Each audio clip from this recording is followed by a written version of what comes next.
Hello students. तो last class में हमने ऑक्सीडेशन नंबर कैलकुलेट किए थे, अलग अलग तरह कंपाउंड के सिंपल से रूल से भी कैलकुलेट किए थे और बहुतों के स्ट्रक्चर्स बना के भी हमने ऑक्सीडेशन नंबर कैलकुलेट किए थे। चलिए अब देखते हैं उनका यूज क्या है, एप्लीकेशन क्या है, वो हम यहाँ पर अब डिस्कस करेंगे। तो हेडिंग डालिए, लॉ ऑफ केमिकल इक्विवेलेंस।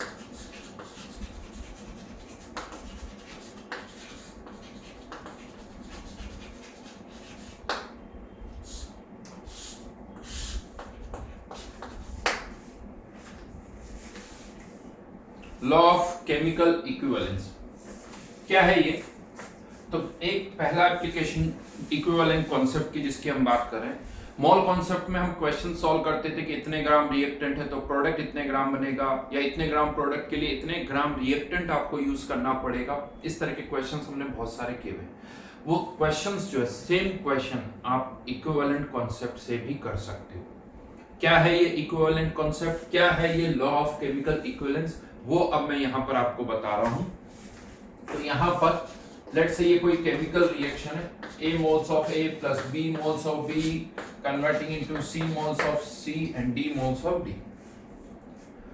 इसका क्या मतलब हुआ? A के A मोल के साथ B के B मोल्स रिएक्ट करेंगे, C के C मोल्स रिएक्ट करेंगे और D के फाइनली B के B मोल्स रिएक्ट करेंगे, C के C मोल्स बनेंगे और D के D मोल्स बनेंगे। अगर इसके A मोल्स है तो B मोल्स रिएक्ट करेंगे, ये यूनिटरी। और अगर इसके X मोल्स है तो इसके साथ इसके B by A into X moles react करेंगे, इसके कितने बनेंगे C by A into X और इसके कितने बनेंगे D by A into X। Unitary लगा के हम सभी के मोल्स फाइंड आउट कर सकते हैं। यानी मोल कॉन्सेप्ट यूज करने के लिए इस रिएक्शन का बैलेंस्ड होना बहुत जरूरी है। अब बहुत बार क्या होता है, रिएक्शन को बैलेंस करना बहुत मुश्किल हो जाता है, बहुत क्लेंदी हो जाता है, उसी में अच्छा खासा टाइम लग जाता है। तो एक दूसरा तरीका है जिसे हम कहते हैं इक्विवेलेंट कॉन्सेप्ट, जिसका सबसे बड़ा एडवांटेज यह है कि हमें रिएक्शन को बैलेंस नहीं करना पड़ता। बिना बैलेंस किए हुए हम क्वेश्चन को सॉल्व कर सकते हैं, ये सबसे बड़ा एडवांटेज है। लेकिन ऐसा नहीं कि रिएक्शन को बैलेंस नहीं करना पड़ता तो हमें कुछ भी नहीं करना पड़ता है, कुछ और स्टेप्स है वो फॉलो करनी पड़ती है। हमें डेफिनेटली है कि अगर हम उस कॉन्सेप्ट को यूज करें, इक्विवेलेंट कॉन्सेप्ट को यूज करें, तो बहुत सारे क्वेश्चंस को सॉल्व करने में जो टाइम लगेगा वो कम हो जाता है। मैंने बोला बहुत सारे, सभी में नहीं होता, बहुत सारे में नहीं होगा। कुछ क्वेश्चंस है जिनमें सॉल्व करने में टाइम जो है वो कम लगता है, राइट। तो क्या है ये इक्विवेलेंट कॉन्सेप्ट, वो मैं यहां पर आपको बता रहा हूं। तो इक्विवेलेंट कॉन्सेप्ट क्या कहता है कि अगर A और B रिएक्ट कर रहे हैं तो equivalence of A reacted equals to equivalence of B reacted equals to equivalence of C formed equals to equivalence of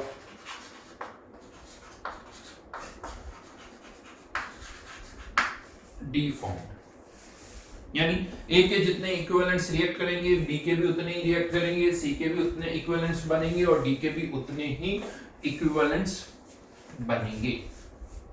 सबके इक्विवेलेंट्स बराबर होंगे, मतलब अगर इसके 5 इक्विवेलेंट्स रिएक्ट कर रहे हैं तो इसके भी 5 इक्विवेलेंट्स ही रिएक्ट करेंगे, इसके 5 इक्विवेलेंट्स ही बनेंगे, इसके भी 5 इक्विवेलेंट्स ही होंगे। इसके 10 इक्विवेलेंट्स रिएक्ट कर रहे हैं तो इसके भी 10 इक्विवेलेंट्स रिएक्ट करेंगे, इसके भी 10 बनेंगे, इसके भी 10 बनेंगे। यानी सबके इक्विवेलेंट्स इक्वल इन्वॉल्व होंगे, इक्वल रिएक्ट करेंगे, इक्वल प्रोड्यूस होंगे। चाहे reaction A, B, C, D इनके स्टोइकियोमेट्रिक कोएफिशिएंट कुछ भी हो, इक्विवेलेंस जो होंगे वो सबके बराबर होंगे, and that is law of chemical equivalence. इसी को आप कह सकते हैं, इसको मैं वर्ड्स में नहीं लिखा रहा हूं क्योंकि ऐसा कोई ऐसा नहीं है कि आप डेफिनेशन लिखो इसकी। This is law of chemical equivalence.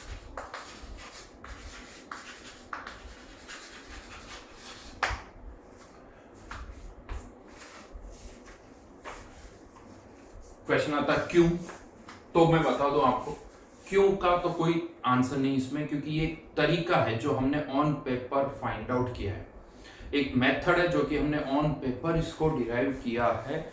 तो उसके अकॉर्डिंग ये इक्विवेलेंस एक दूसरे के बराबर होंगे। हाँ, क्वेश्चन ये जरूर आता है कि ठीक है सर, मान लिया इक्विवेलेंस ऑफ ए बी के बराबर है, सी के बराबर है, डी के बराबर है, बट क्वेश्चन ये आता है कि सर ये इक्विवेलेंस है क्या? इक्विवेलेंस है क्या? हमें क्वेश्चन में थोड़ी गिवन होगा कि ए के इतने इक्विवेलेंस है, बताओ सी के इक्विवेलेंस कितने होंगे, ये क्वेश्चन थोड़ी होगा। हमें तो इस तरह से गिवन होगा कि ए का इतना मास है, बताओ सी का कितना मास प्रोड्यूस होगा, हमें तो मास बताना है।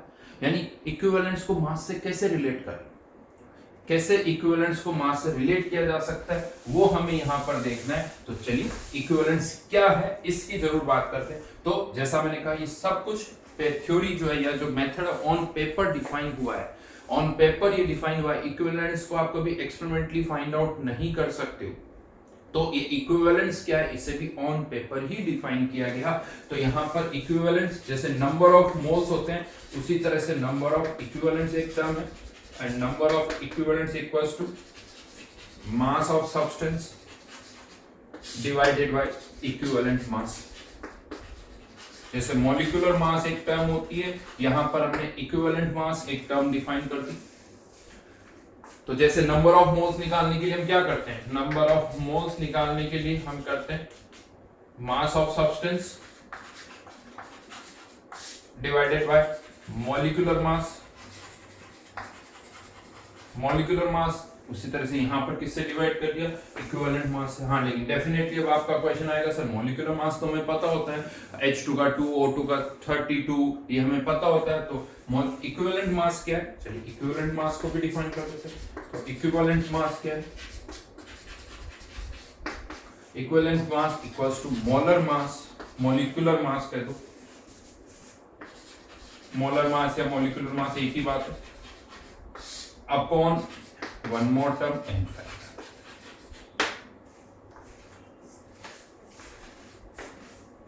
Equivalent mass equals to molecular mass upon N factor. ये एक और टर्म यहां पर आ गई। अब ऑब्वियसली आपका क्वेश्चन होगा ठीक है सर एन फैक्टर क्या है ये बता।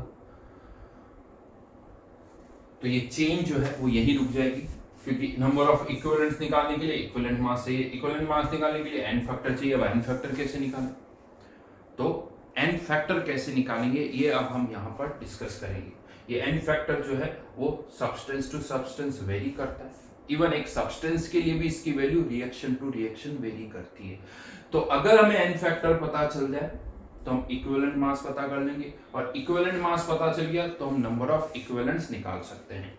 तो नंबर ऑफ इक्विवेलेंट्स पता चल गए तो ए से सी के इक्विवेलेंट्स पता चल जाएंगे, और फिर इसी प्रोसेस को रिवर्स कर देंगे। सी के इक्विवेलेंट्स पता चल गए तो उससे वापस से हम क्या निकाल सकते हैं, मास निकाल सकते हैं। यानी सारा जो अब बेस जो पूरा जो कॉन्सेप्ट है वो किस पर टिका हुआ है, ये एन फैक्टर पर। ये एन फैक्टर कैसे कैलकुलेट करेंगे, अगेन मैं बता दूं यहां पर भी इस एन फैक्टर की कोई फिजिकल सिग्निफिकेंस नहीं है कि एन फैक्टर को हम फील कर सकते हैं, नहीं। एक नंबर है जो कैसे कैलकुलेट करना है उसके अपने रूल्स हैं, वो रूल्स मैं आपको बताऊंगा जिससे हम एन फैक्टर कैलकुलेट कर सकते हैं। यानी इस पूरे डिस्कशन में मैं आपको बता दूं, एक होता है ना फील यानी फिजिकल सिग्निफिकेंस, वो नहीं हो। नंबर ऑफ मोल्स का एक फील आता है कि इतने नंबर्स आते हैं, नंबर ऑफ इक्विवेलेंट्स का कोई फील नहीं, नंबर ऑफ इक्विवेलेंट्स का कोई फील नहीं। बस आप उसे वापस किस में कन्वर्ट कर दो, मास में कन्वर्ट कर दो, उस मास को आप फील कर सकते हो। ठीक है, तो अब हम जो डिस्कशन हम करेंगे वो करेंगे कि एन फैक्टर हम कैसे कैलकुलेट करें। हाँ, लेकिन उससे पहले एक छोटा सा पार्ट और है। टर्म्स तो हमने यहाँ पर ही डिफाइन कर ली, लेकिन अगर हमें नंबर ऑफ इक्विवेलेंट्स भी फाइंड आउट करना है तो पहले आप यहाँ से पहले यहाँ से आप इक्विवेलेंट मास निकालोगे, फिर उसको यहाँ पुट करोगे, उससे नंबर ऑफ इक्विवेलेंट्स आएंगे। तो सोचो इसको थोड़ा आसान कैसे कर सकते हैं। इक्विवेलेंट मास का क्या फॉर्मूला है, मास ऑफ सब्सटेंस डिवाइडेड बाय। तो अगर मैं ये वैल्यू यहाँ पुट कर दूं तो मॉलिक्यूलर मास और ये एन फैक्टर ऊपर चला जाएगा। तो number of equivalents equals to mass of substance divided by molecular mass. तो number of moles into n factor. यानी अगर नंबर ऑफ इक्विवेलेंट्स हमें निकालने हैं तो number of moles multiplied by n factor आ जाएगा ना। Mass of substance divide by molecular mass तो ये हो गया नंबर ऑफ मोल्स और मल्टीप्लाइड बाय n फैक्टर। तो ये हमारे पास फॉर्मूला आ गया। तो कभी भी आपको नंबर ऑफ इक्विवेलेंट्स निकालने तो पहले नंबर ऑफ मोल्स निकालो, जो कि हमें अच्छी तरह से आता है, और नंबर ऑफ मोल्स से नंबर ऑफ इक्विवेलेंट्स निकालने तो n फैक्टर से मल्टीप्लाई कर दो। रिवर्स से आना, नंबर ऑफ इक्विवेलेंट्स से नंबर ऑफ मोल्स निकालने n फैक्टर से डिवाइड कर दो। तो यहाँ क्या होता है, लास्ट एक ही स्टेप में, जब बाकी स्टेप्स वही है, एक स्टेप और एक्स्ट्रा कर दी, नंबर ऑफ मोल्स से नंबर ऑफ इक्विवेलेंट्स या नंबर ऑफ इक्विवेलेंट्स से नंबर ऑफ मोल्स। ठीक है, तो अब आप कह सकते हो कि हाँ सर ये तो हम कर लेंगे, कोई प्रॉब्लम नहीं है, लेकिन ये n फैक्टर क्या होता है वो आप हमें बता दो। तो अब मैं बात कर रहा हूं n फैक्टर की, तो हेडिंग डाल सकते हो आप, कैलकुलेशन ऑफ n फैक्टर।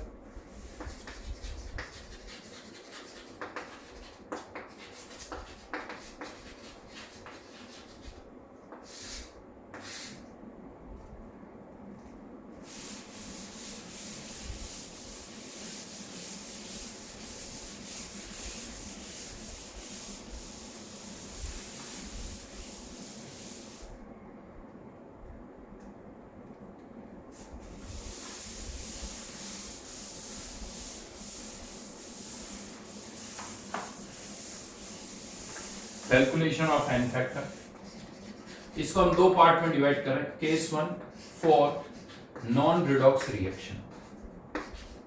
पहले हम बात करेंगे नॉन रिडॉक्स रिएक्शन की।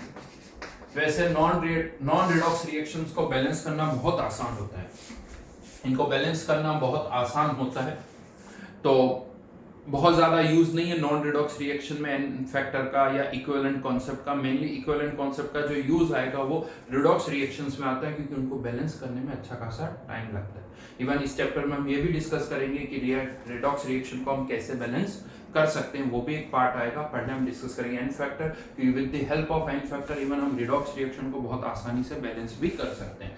तो फॉर नॉन रिडॉक्स रिएक्शन पहले हम n फैक्टर कैलकुलेट करेंगे। तो इसके अंदर ए पार्ट आता है n फैक्टर फॉर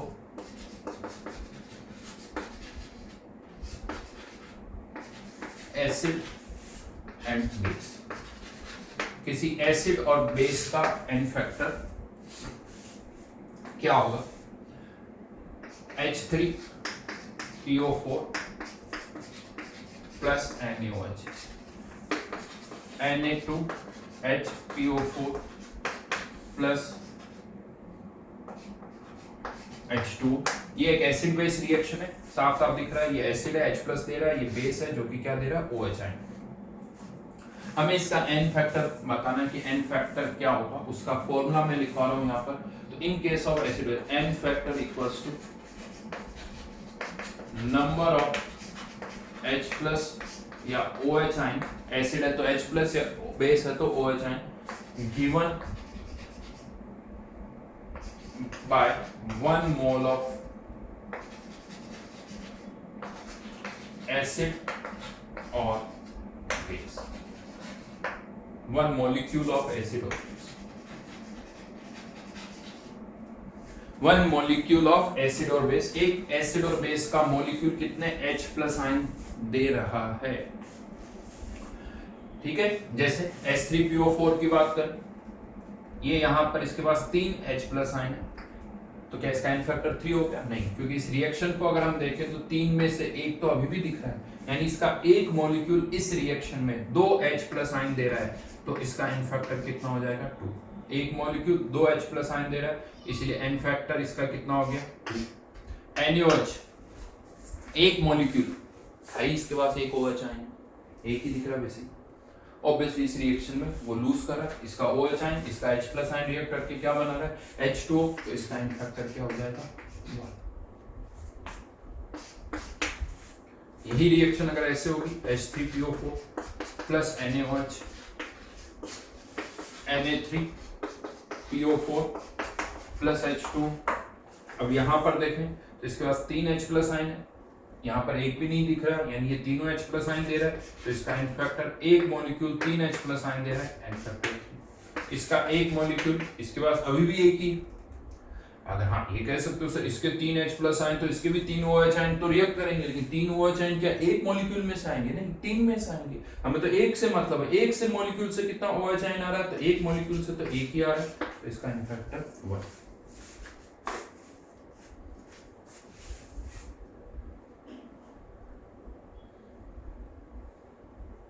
ठीक है।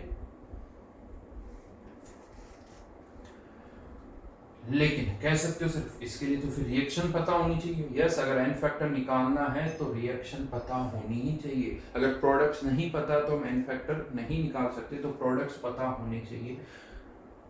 बट समटाइम्स ऐसा हो सकता है कि आपको एन फैक्टर निकालना पड़े और रिएक्शन ही नहीं पता हो। अगर रिएक्शन नहीं दे रखी क्वेश्चन में, जैसे हम यहाँ देख रहे हैं कि यहाँ 2 है, यहाँ 3 है, अगर रिएक्शन नहीं दे रखी तो क्या करना है, तो उसका तरीका मैं बता रहा हूँ। If reaction is not given,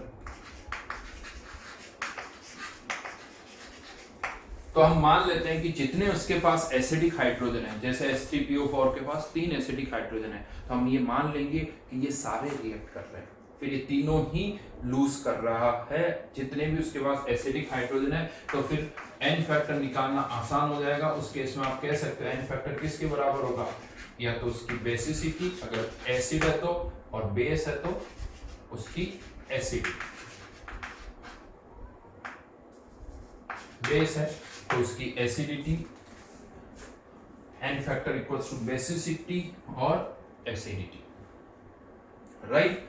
जैसे बेसिसिटी क्या होती है, एसिड की बेसिसिटी क्या होती है, कितने H प्लस आयन वो दे सकता है, दैट इज द बेसिसिटी।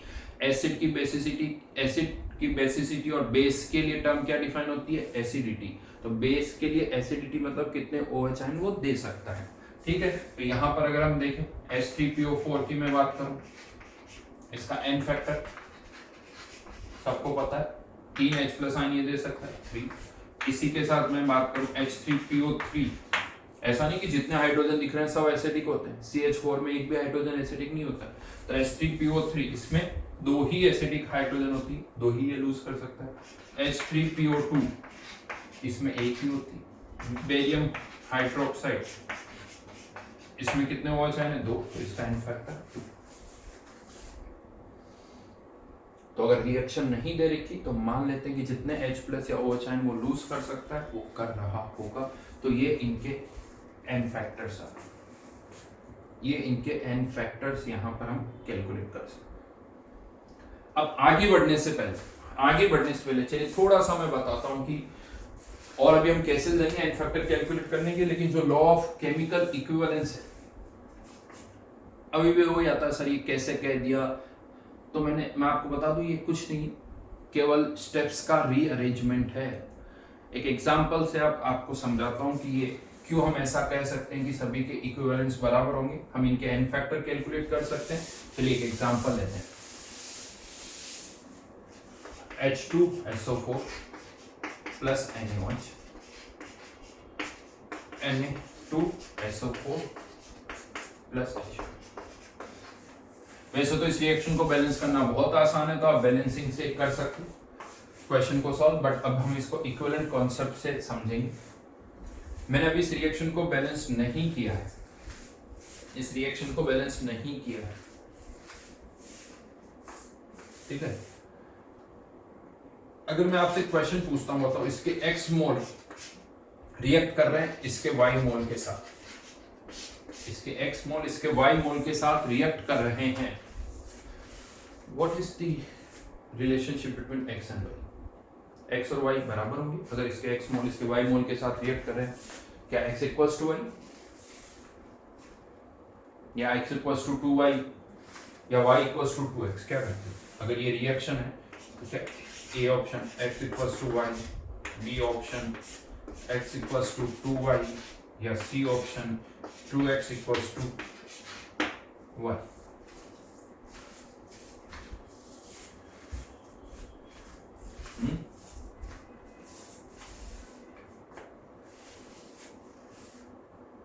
सोचो, आंसर A होगा, B होगा या C होगा? A तो नहीं होगा, इक्वल मोल्स नहीं रिएक्ट करें, बट गड़बड़ हो जाती B और C में, बट आंसर है C। आंसर है C। कैसे आया?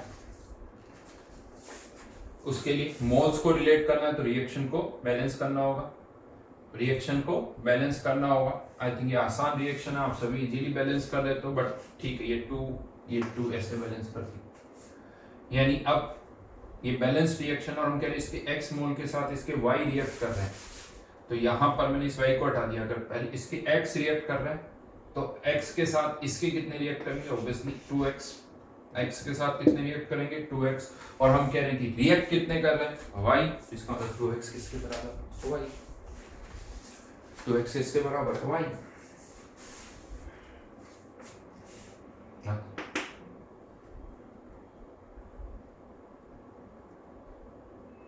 ठीक है, इस तरह से रिलेट हुआ है x और y को। थोड़ा एक्चुअली क्या मैंने x और y दे दिया इसीलिए आपको कंफ्यूजन हो रहा है, अदरवाइज मैं ऐसे पूछता इसके x के साथ इसके कितने रिएक्ट करेंगे तो खट से आंसर आता सर 2x रिएक्ट करते, कहीं कंफ्यूजन नहीं होता। बट आप लोगों ने क्या किया, मैंने यहाँ x और यहाँ y लिखा तो ऐसा लगा ये कोएफिशिएंट को इसके बराबर कर दो, यहाँ 1 था ये 2 को यहाँ शिफ्ट कर दो, ऐसा नहीं होता। ऐसा नहीं, ये 2y हो जाएगा, ये x के साथ 2x तो 2x = y होगा। होपफुली गलती समझ चुके होंगे। अब मैं यहाँ पर आपको बताता हूँ ये पूरा हुआ कैसे, x यानी ये जो आया है 2x = y कैसे आया। उसके लिए सबसे पहले तो आपने रिएक्शन को बैलेंस की। अब सोचिए इस रिएक्शन को भी हमने कैसे बैलेंस की, यहाँ पर 2 कैसे लगाया आपने, आप कह सकते हो सर इधर से दिख रहा था हमने लगा दिया, लेकिन बेसिक पार्ट पर जाके बताऊं मैं आपको तो ये 2 कैसे आया। इसकी बेसिसिटी दिख रही है 2, यानी ये 2H+ आयन दे रहा है, बेसिसिटी इसकी 2 है, इस ये 1 OH आयन दे रहा है, इसकी एसिडिटी 1 है, तो इसकी बेसिसिटी 2, इसकी acidity 1। Even acid base reaction को बैलेंस करने का एक तरीका क्या है कि अगर आपको एसिड और बेस इस रिएक्शन को बैलेंस करना है तो एसिड की बेसिसिटी निकालो, बेस की एसिडिटी निकालो, इसकी 1 इसकी 2 और इन्हें क्रॉस मल्टीप्लाई कर दो, क्रॉस मल्टीप्लाई कर दो इसको। ये रिएक्शन को बैलेंस करने का तरीका है। इसकी एसिडिटी से इधर मल्टीप्लाई कर दो, बेसिसिटी से इधर मल्टीप्लाई कर दो, वो रिएक्शन बैलेंस्ड हो जाएगी।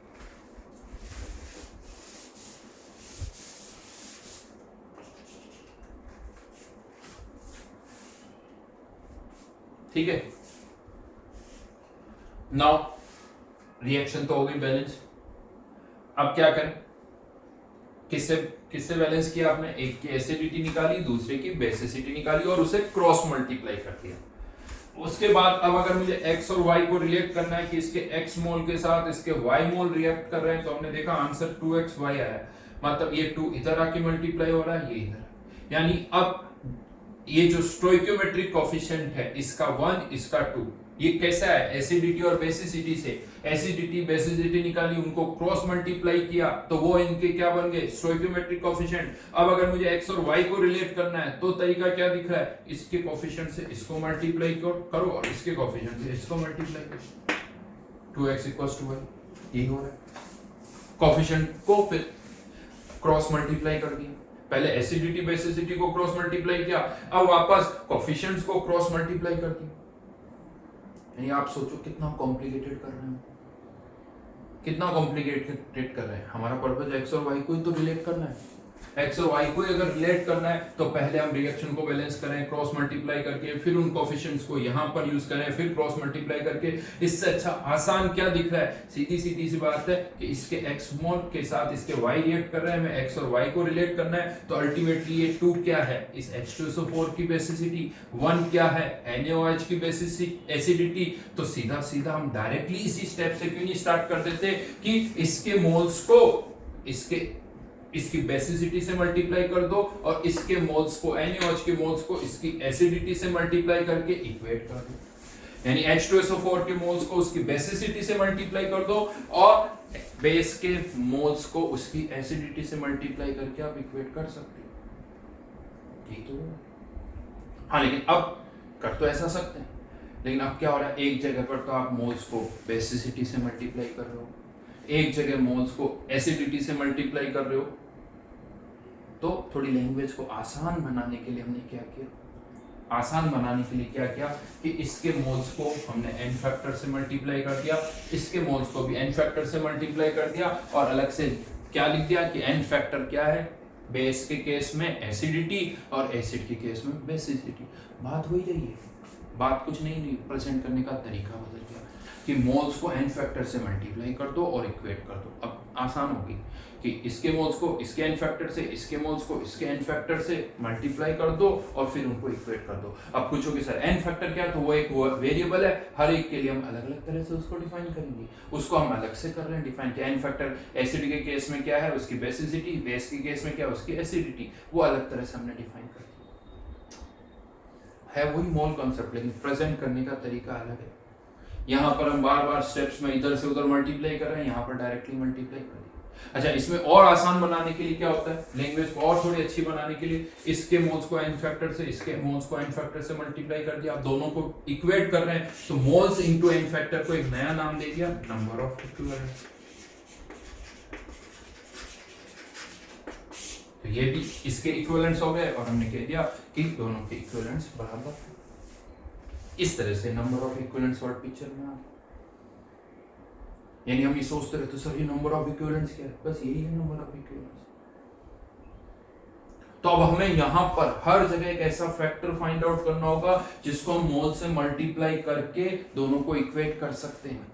जैसे एसिड बेस रिएक्शन में हमारा काम किससे चल गया, एसिडिटी या बेसिसिटी, यानी या यूं कह दो जितने H+ आयन वो लूज कर रहे हैं या गेन कर रहे हैं उससे हो जाता है। मैं भी एसिडिटी बेसिसिटी वर्ड यूज कर रहा हूं, लेकिन हाँ कौन कितने H+ आयन दे रहा है उससे हमारा काम हो जाएगा। यहाँ पर ये 2 H+ आयन दे रहा है, दिख रहा है, यहाँ पर ये 1 OH आयन दे रहा है, इसका एन फैक्टर 1, इसका 2 हो जाएगा। तो बात समझ में आई होगी। ये इसलिए बताना जरूरी नहीं तो क्या होता दिमाग में चलता रहता है ये इक्विवेलेंस क्या है, क्या चीज है, नंबर ऑफ इक्विवेलेंस क्या है।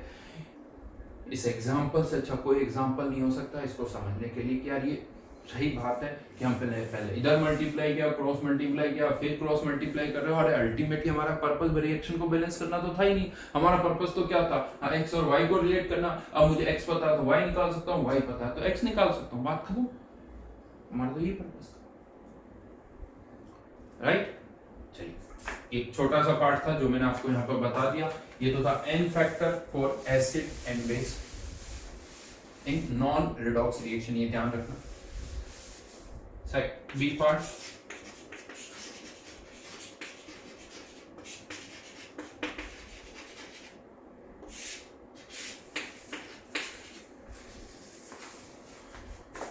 n factor for ions, n factor for ions। तो पहले लिख लेते हैं आयंस के का n फैक्टर उनके चार्ज के बराबर होता है, तो n factor equals to charge on ion,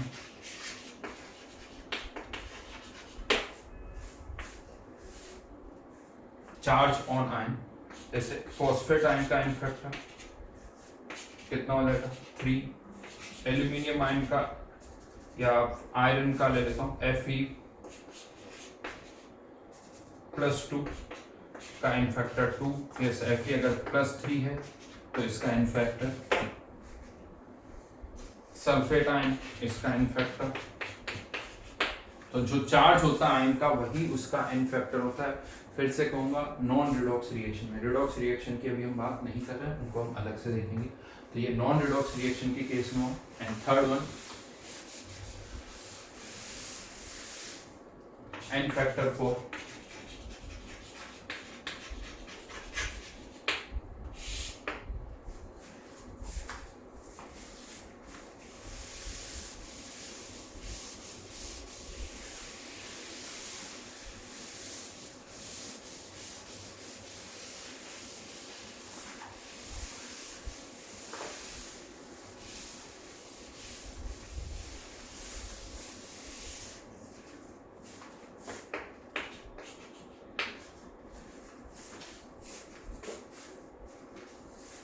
n factor for compounds।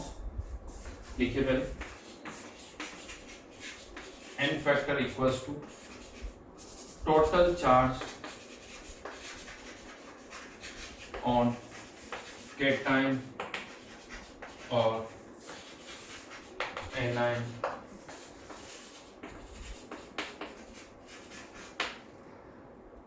displaced per molecule।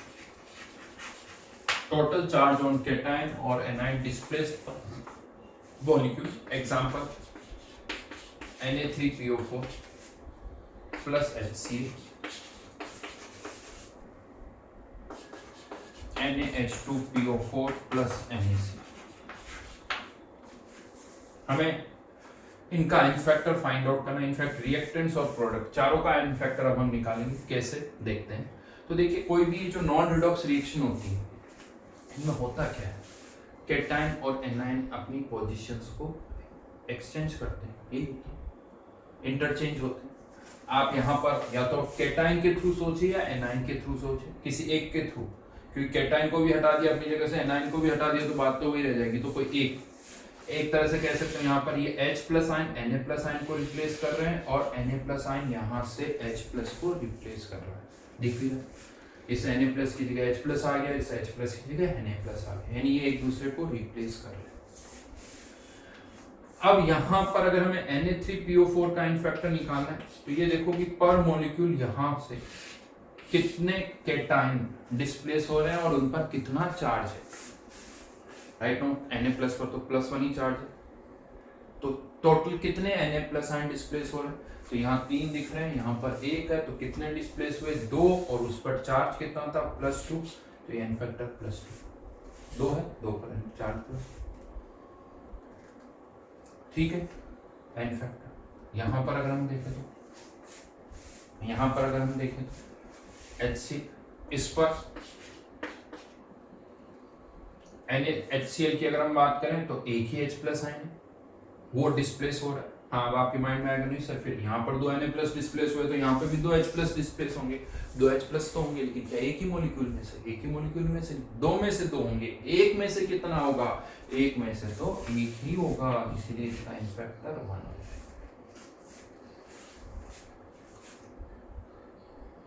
यही अगर हमें NaH2PO4 प्लस NaCl इसका इनफैक्टर निकालना, तो अगर प्रोडक्ट का इनफैक्टर निकालना तो ये सोचो प्रोडक्ट वापस किस में कन्वर्ट हो रहा है, रिएक्टेंट में, रिवर्स में। यानी फिर से कह सकता हूँ H+ को Na+ और Na+ को कौन डिस्प्लेस कर रहा है, H+। अब यहाँ से हमें दिख रहा है केटाइन Na+ भी है, H+ भी, लेकिन ये Na+ तो डिस्प्लेस हो ही नहीं रहा है, केवल हो कौन रहा है, H+।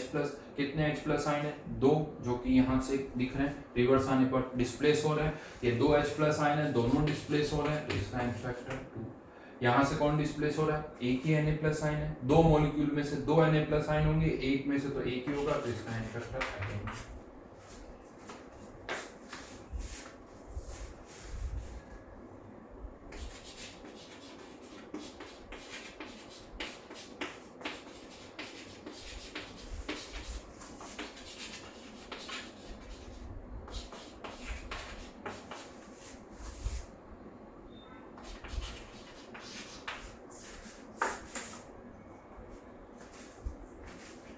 ये रिएक्शन Na3PO4 प्लस BaCl2 करना, ठीक है। यहां पर अब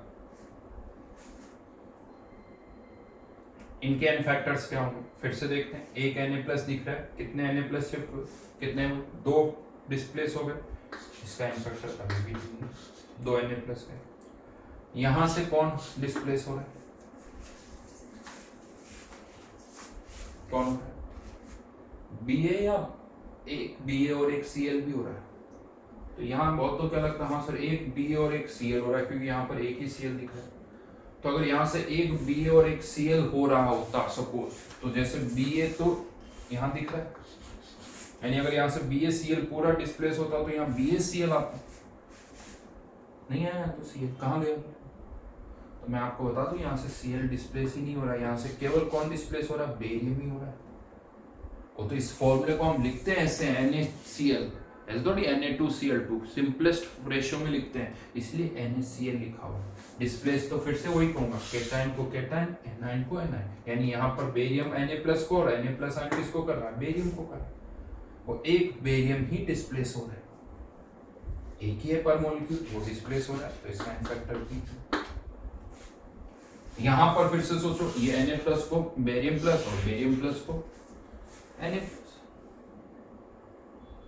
Na+ को बेरियम प्लस और बेरियम को Na+। एक मॉलिक्यूल में एक बेरियम है वो डिस्प्लेस हो रहा है, लेकिन इस बेरियम पर चार्ज कितना है +2, एक बेरियम डिस्प्लेस हो रहा है, चार्ज है +2, तो n फैक्टर 2। लेकिन यहाँ पर आप फिर से कह सकते हो दो मॉलिक्यूल में से दो Na+ डिस्प्लेस होंगे, लेकिन एक में से तो एक ही होगा, इसका n फैक्टर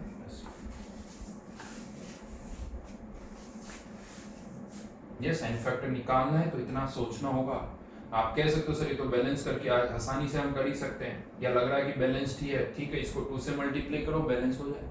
तो इसीलिए मैंने पहले कहा था कि n फैक्टर का मेन यूज जो आएगा वो रिडॉक्स रिएक्शन में आएगा। नॉन रिडॉक्स रिएक्शन में कैसे n फैक्टर निकाल सकते हैं वो मैं बता रहा हूँ, लेकिन इतना बहुत ज्यादा यूज नहीं है। एक और केस ले लेते हैं इसी पॉइंट को समझने के लिए।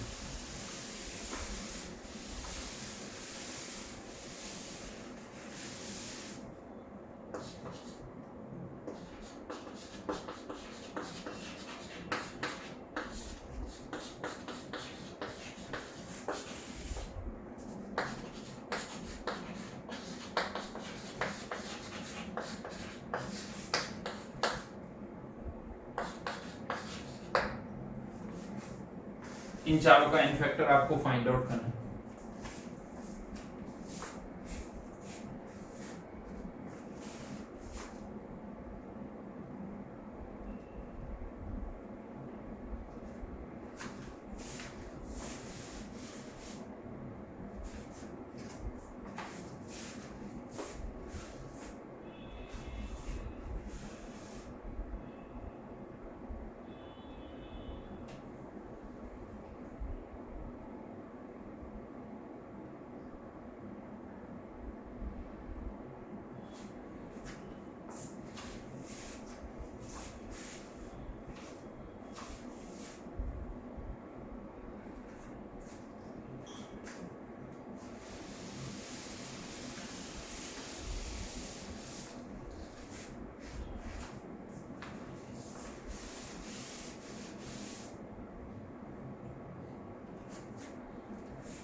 चार पोटेशियम दिख रहे हैं यहाँ पर, ये केटाइन और ये पूरा ही एनायन है।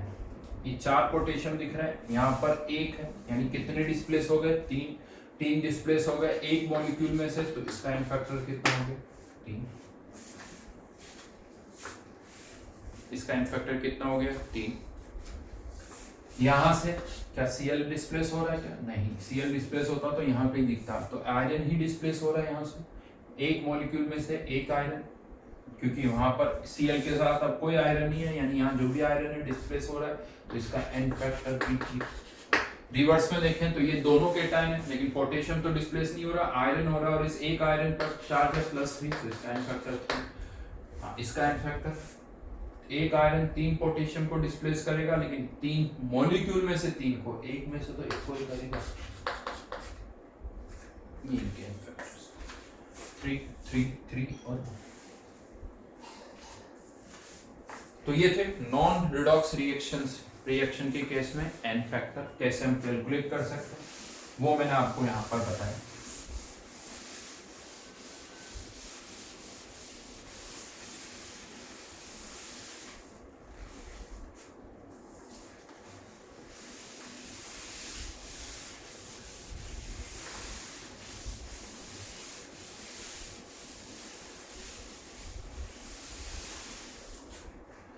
अब आ जाता है for redox reaction. Redox reaction के केस में हम कैसे n फैक्टर कैलकुलेट कर सकते हैं, अब वो हम यहां पर देखेंगे।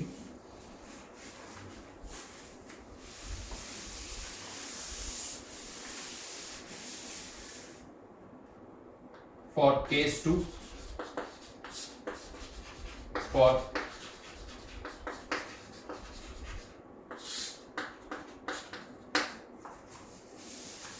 redox reaction,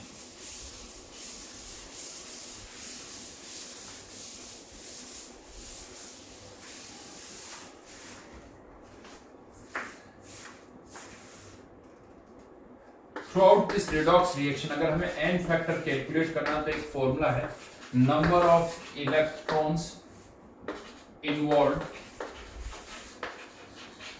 पर मॉलिक्यूल। पर मॉलिक्यूल कितने इलेक्ट्रॉन्स इन्वॉल्व है, कोई दे रहा होगा कोई ले रहा होगा, तो पर मॉलिक्यूल कितने इलेक्ट्रॉन्स इन्वॉल्व है, वही उसका n फैक्टर है, वही उसका n फैक्टर है, नंबर ऑफ इलेक्ट्रॉन्स इन्वॉल्व पर मॉलिक्यूल। यानी हमें इलेक्ट्रॉन्स काउंट करने होंगे। जैसे एक सिंपल सा एग्जांपल यूज करता हूं, बहुत ही सिंपल सा, zinc plus I2 converting into Zn2 plus I1। ये रिएक्शन हमें इसमें इन सब का एन फैक्टर जो है वो फाइंड आउट करना है कि इनका एन फैक्टर क्या होगा। अगर हमें इनका एन फैक्टर फाइंड आउट करना है तो इसका तरीका ये होता है कि हमें इसमें इलेक्ट्रॉन्स काउंट करने होंगे। इलेक्ट्रॉन्स काउंट करने में कैसे करना होगा वो मैं बताता हूँ। तो ये जो रिडॉक्स रिएक्शन जितनी भी होती है, रिडॉक्स वर्ड कहाँ से आया, क्योंकि इनमें रिडक्शन भी होता है और ऑक्सीडेशन भी होता है। यहाँ पर रिडक्शन किसका हो रहा है, देखा जाए तो जो जिंक है यहाँ पर 0, इसका ऑक्सीडेशन नंबर, यहाँ पर इसका ऑक्सीडेशन नंबर +2। तो अगर ऑक्सीडेशन नंबर बढ़ रहा है तो इसको कहा जाता है ऑक्सीडेशन, और ऑक्सीडेशन नंबर कम हो रहा है तो इसको कहा जाता है रिडक्शन। तो यहाँ पर मैं कह सकता हूँ कि oxidation half reaction, oxidation half reaction, क्योंकि ये कंप्लीट रिएक्शन नहीं है, और ये रिडक्शन हाफ रिएक्शन।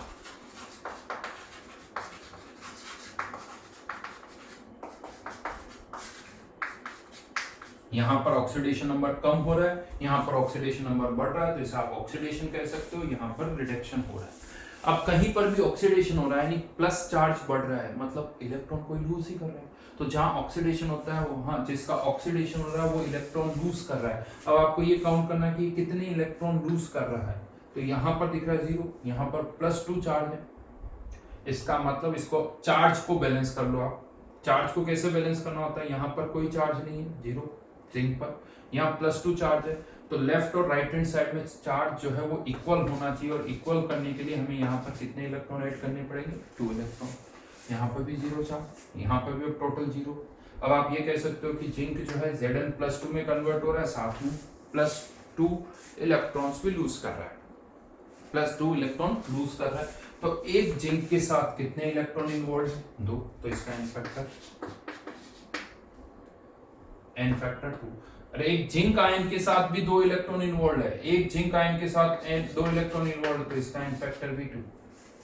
सिमिलरली यहां पर भी हमें नंबर ऑफ इलेक्ट्रॉन्स कैलकुलेट करने होंगे। तो उससे पहले देखो जिंक यहाँ तो बैलेंस था, कोई प्रॉब्लम नहीं, लेकिन यहाँ पर सबसे पहले जो एटम्स है उससे बैलेंस करना होगा, क्योंकि आयोडीन के 2 एटम्स है, I2 के दो एटम्स आयोडीन के, यहाँ पे भी 2 होंगे, हमने बैलेंस कर लिया। अब यहाँ पर भी वही चार्ज को बैलेंस करना पड़ता है। चार्ज को कैसे बैलेंस करें, यहाँ पर -2, यहाँ पर 0। बैलेंसिंग केवल इलेक्ट्रॉन से ही होगी, क्योंकि इलेक्ट्रॉन ही निकल रहे हैं या आ रहे हैं। तो यहाँ पर आप कह सकते हो इधर -2 चार्ज, तो इधर भी -2 चार्ज होना चाहिए, यानी 2 इलेक्ट्रॉन। इसको आप यूं भी कह सकते हो, कोई एनायन कैसे बनता है, इलेक्ट्रॉन अब्सॉर्ब करके। एनायन बन रहा है, इलेक्ट्रॉन अब्सॉर्ब कर रहा है। कैटायन बन रहा है, मतलब इलेक्ट्रॉन लूज कर रहा है। तो इसने इलेक्ट्रॉन अब्सॉर्ब किया, इसने इलेक्ट्रॉन लूज की, राइट। ये रिडक्शन, क्योंकि इलेक्ट्रॉन अब्सॉर्ब कर रहा है, यहाँ इलेक्ट्रॉन लूज कर रहा है, यानी ऑक्सीडेशन। ठीक है,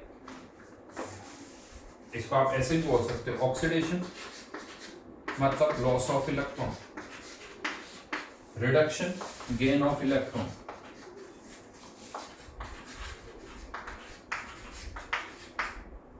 अब इसका एन फैक्टर 2 इलेक्ट्रॉन, इसके एक मॉलिक्यूल के साथ 2 इलेक्ट्रॉन 2। लेकिन I- के अगर एन फैक्टर की बात करूं, चार्ज से नहीं निकालो, ऐसा नहीं सर आयन है चार्ज के बराबर, नहीं। I- का अगर हमें एन फैक्टर निकालना है, I- का अगर एन फैक्टर निकालना है तो 2 आयोडाइड आयन के साथ 2 इलेक्ट्रॉन, तो एक आयोडाइड आयन के साथ तो एक ही होगा, एक आयोडाइड आयन के साथ एक ही, तो इसका एन फैक्टर 1 यूनिट लगा दी, या यूं कह दो नंबर ऑफ इलेक्ट्रॉन्स को 2 से डिवाइड कर दिया, जो भी इनका स्टोइकियोमेट्रिक कोएफिशिएंट है उससे डिवाइड कर दिया, तो पर मॉलिक्यूल नंबर ऑफ इलेक्ट्रॉन्स आ गए 1, तो रिडक्शन एन फैक्टर इसका 1। तो इस तरह से हम इनके एन फैक्टर्स निकाल सकते हैं। हाँ, लेकिन यहाँ पर ये आता है कि सर इतना सब कुछ करने के बाद अगर हम एन फैक्टर निकालेंगे तो रिएक्शन को ही बैलेंस कर देंगे। हमारा मेन पर्पस ही क्या था कि आसान करना इसको, तो इसमें तो आसान नहीं है। ऐसा लग रहा है कि तो काफी ले लिया, तो आसान कैसे होगा वो मैं बताता हूँ इसी चीज को, ये आसान हो सकता है। हम ऐसे नहीं करेंगे और प्रैक्टिस करते करते ये फास्ट हो जाएगा, बट इसका तरीका जो है इतना हम अलग अलग करके लिखेंगे नहीं, है तो वही चीज लेकिन उसको हम यहीं पर कर सकते हैं। अब सेम पार्ट यहाँ कैसे होगा वो मैं आपको थोड़ा सा बता देता हूँ। तरीका क्या होता है, इस तरह से कौन किस में कन्वर्ट हो रहा है, एरो बनाओ, ये इसमें जा रहा है, ये इसमें जा रहा है, ये हमने एरो बना ली यहाँ पर, ठीक है।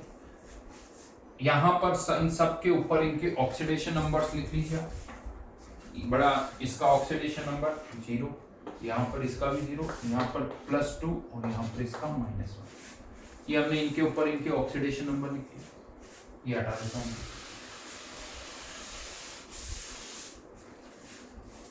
फिर ऑक्सीडेशन नंबर लिखने के बाद यहाँ पर जिंक Zn+2 में तो चेंज कितने का हो रहा है, ऑक्सीडेशन नंबर में चेंज इन ऑक्सीडेशन नंबर,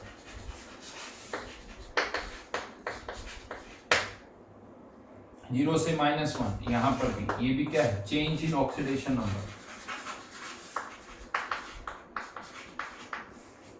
अब हमें इनके एन फैक्टर निकालने, तो उसके लिए क्या करना होगा आपको, 2 का चेंज आया बट ये एन फैक्टर हो जरूरी नहीं है। अब आप ये देखिए कि जिसका एन फैक्टर निकालो, जिंक का एन फैक्टर, जिंक अपने आप में राइट नाउ एक एटम भी कह दो, वही मॉलिक्यूल है, तो इसके मॉलिक्यूल में एक ही एटम है, इसके मॉलिक्यूल में एक ही एटम है, तो 1 जितने एटम्स है इनटू चेंज कितने का हो रहा है, 2 का, ये इसका एन फैक्टर, ये इसका एन फैक्टर हो गया, ठीक है।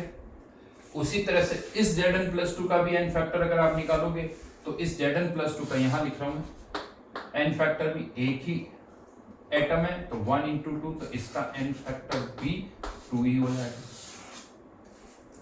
हाँ, लेकिन इस आयोडीन का एन फैक्टर पूछोगे तो चेंज तो 1 का है, लेकिन इसके एक मॉलिक्यूल में कितने आयोडाइड, कितने आयोडीन के एटम्स है, 2, एक मॉलिक्यूल में 2 आयोडीन के एटम है, तो 2 × चेंज 1 का, तो इसका एन फैक्टर 2 हुआ, इसका एन फैक्टर 2 होगा।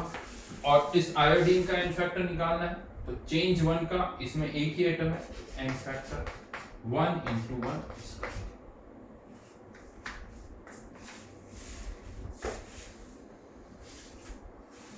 एग्जाम्पल लेते हैं और एग्जाम्पल लेते हैं, वो सेम वही आए जो यहां पर हमने निकाले थे, इसका भी 2, इसका भी 2, इसका भी 2, इसका 1। एक और एग्जाम्पल है, थोड़ा अभी मैं Mn+7 plus Fe2 plus Fe3 plus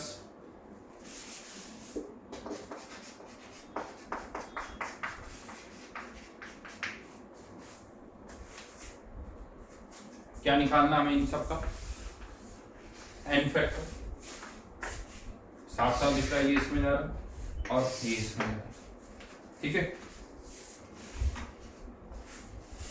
इसका एन ऑक्सीडेशन नंबर +7, इसका +2, तो चेंज कितने का हुआ, +5, +2 से +3 चेंज कितने का हुआ, 1, एन फैक्टर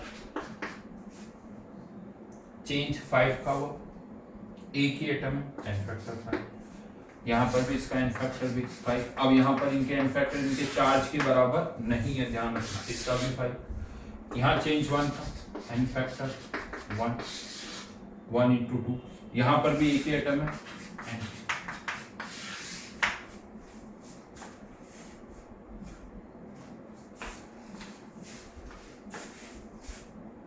इसका भी 1, इसका भी 1, इसका 5, उसका भी 5।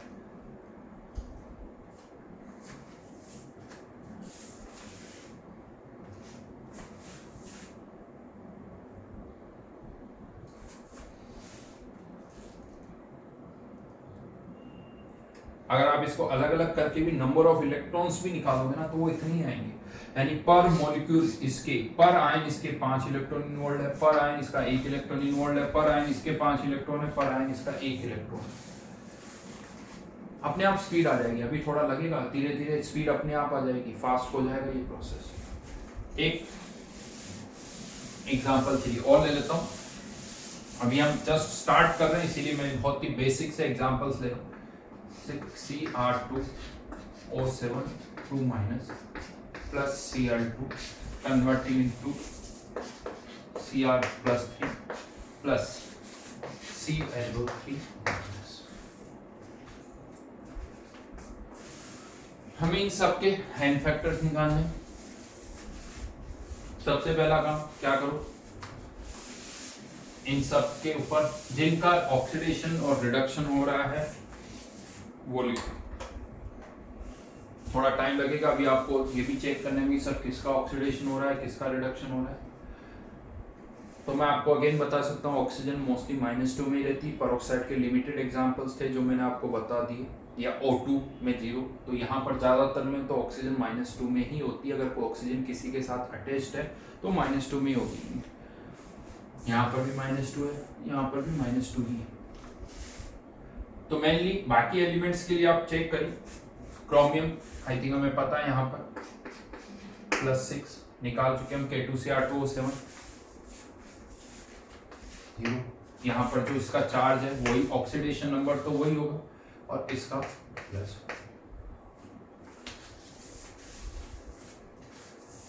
ये इसमें इशारा है और ये इसमें आ रहा है।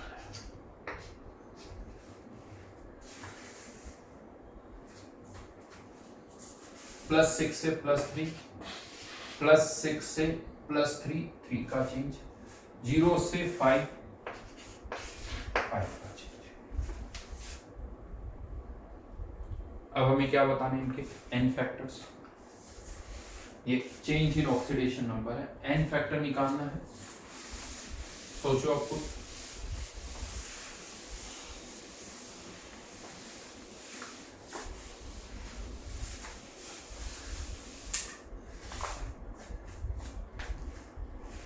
क्या है, एक मॉलिक्यूल में 2 chromium Cr2O7 2 minus chromate ion जिसे हम बोलते हैं, क्रोमेट आयन, इसके एक आयन में 2 क्रोमियम है। एक के लिए चेंज इतने का, तो इसका एन फैक्टर 2 क्रोमियम है तो 2 × 3 6। इसमें एक में एक ही है, एक में एक ही है तो 1 × 3 3।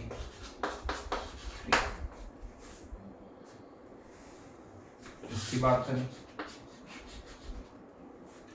चेंज 5 का, लेकिन इसके एक मॉलिक्यूल में 2 क्लोरीन है, 2 क्लोरीन है तो 2 और चेंज कितने का 3 का, एन फैक्टर 6। इसका एन फैक्टर नहीं, गलत लिख दिया, सॉरी 3। चेंज 2 क्लोरीन है 5 तो ये 5 10। 3 तो इसका था चेंज, इसके लिए चेंज 5 का, 2 क्लोरीन है तो 10 हो गया। इसका एन फैक्टर चेंज 5 का, एक मॉलिक्यूल में एक ही क्लोरीन।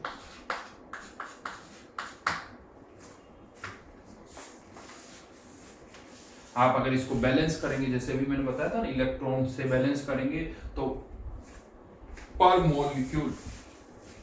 मॉलिक्यूल इतने ही इलेक्ट्रॉन्स इन्वॉल्व होंगे,